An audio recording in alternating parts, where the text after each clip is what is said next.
Good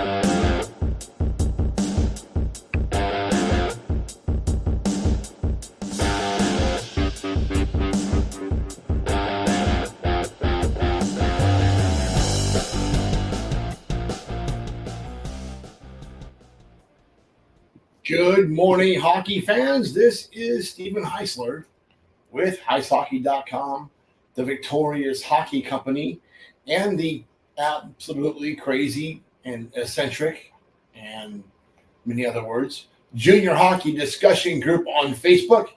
You are watching the Junior Hockey Morning Show. We are on the World Sports Broadcasting Network. Almost got in trouble for that one earlier in the week. WSBN.TV, Facebook, Twitter, YouTube, hopefully this morning or this afternoon or wherever time you decide to get your butts out of bed and watch the show. You're having a good morning, a good Friday. First Friday after the North American Hockey League Showcase. A lot of hockey going on. We are officially into the regular season. Congratulations. Got to watch a little bit of Connor Bedard skating with the Blackhawks rookies against the St. Louis Blues rookies. I can say this. I think the St. Louis Blues might have put a midget AA team out there because that's what Connor Bedard made him look like. It's hard to imagine an 18-year-old kid just doing whatever the hell he wants. Now, the AA St. Louis Blues, probably not who they really were, looked like that because they're playing against a guy that makes everybody look bad. Just amazing. But that's not today's topic. Today is the 5. And people are saying that I might be picking on the North American Hockey League a little too much. Pick other targets to talk at. I'm not targeting the NEHL. It's just the league that I am the closest to. You don't hear me talk much about the USHL. A good friend of mine's not a commissioner. That's not why I don't talk about the USHL so much. I just don't have that same connection to those guys as I do my good friend Mark Frankenfeld and the North American Hockey League. Don't laugh, Tommy. So during the offseason, at some point, the relationship between Flow Hockey and Instat and that whole group and the NAHL went a bit sideways. Enough so where the North American Hockey League just decided, you know what, we're not paying that. Forget it. We're just going to do it ourselves. There's always going to be, some growing pains when you decide to venture out on your own. But I think in the long run, doing so will end up being a very good idea for the league and all their other leagues. The problem is this. With something new, there is always going to be growing pains, no matter what. And boy, do we experience those growing pains in the last few weeks. All right, already. We've been getting calls and notes from fans, parents, players, coaches, and even team owners regarding the NAHL's new statistical and video system. Put the fire extinguishers away. Nobody is burning down the house just yet or running back to Flow Hockey with their collective tails between their legs. In today's 5, we'll touch on the biggest issues folks are having with the NAHL's new setup. This could be fun.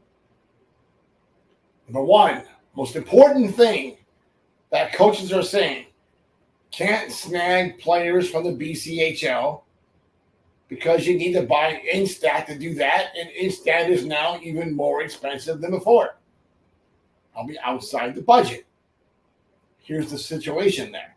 How can you afford not to buy Instat when 1 or 2 players from the BCHL, especially ones that are already committed, might be the difference between making the playoffs or not? 2 impact players easily pays for the Instat every year. Just saying. It's going to be a plus in the gate. It's going to be a plus in a morale for your team, overall, you're going to do better. And when you do better on the ice, you do better off the ice. That's all there is to it. That's a low investment to make in return for success. Number two, college recruiting activity is way down.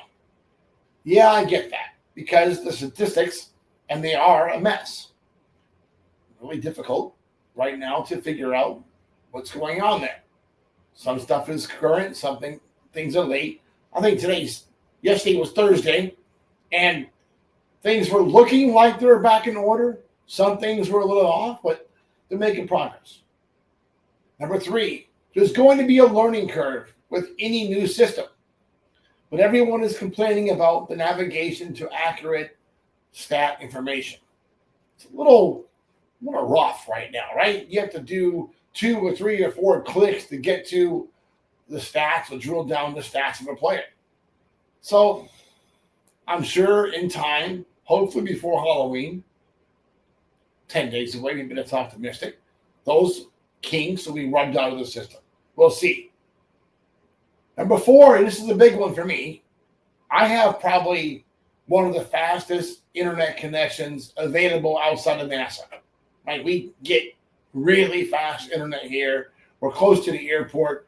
We picked up the big deal from AT&T. They came in here and made promises and actually delivered. Scary thought. So, regardless, the buffering on live video feeds is absolutely ridiculous. Right now, NHL TV, I thought maybe because they were Ed Blaine and trying to stream 30 games at one time, and that was why the buffering was as it was. But then I was forced to go back and watch some games from the weekend in Cody, and I went back and watched the Saturday game that everybody's talking about, the Friday game that I watched, the Saturday game again, but kind of in slow motion. Half speed. Even at half speed, it was still buffering. There's no reason why it should be buffering on a archived game. What I'm thinking happened is probably it was getting buffered while it was getting uploaded to the system, and that's what they recorded. It's not a good thing. You guys should be able to record the whole game and then upload it afterwards. So live, play it, then upload the full game, every bit of it, back into the system afterwards. That would make more sense than the system recording a live game that's getting buffered left and right. Just saying. Maybe it was a bandwidth issue on their part, but that problem goes away when you upload the whole file after the fact. This is number 5. This is the North American Hockey League. So there's no excuse for the delivery of a substandard product. Somebody should have made sure every broadcaster is utilizing the same type of equipment. Sound volumes are all over the place. Some microphones are good, while others sound like they are broadcasting from an echo chamber. Turn that stuff down. You guys figure out your levels. Make it sound professional, because people are paying a professional price for a substandard product. That's all there is to it. Flow Hockey is kicking your butts right now. Do a better job. Let's see if anyone from the league is going to address some of these issues before charging my credit card again. Just saying. Heck, this is 2023. This is cancel culture. They may just block me from using the system because I had something to say. No, the NAHL office is not the Biden administration. There's no drones flying over my head to take me out. Not yet. That's it for today. Hope that you enjoy your morning coffee. Because, hey, Alex, my cup is really starting to look rough here.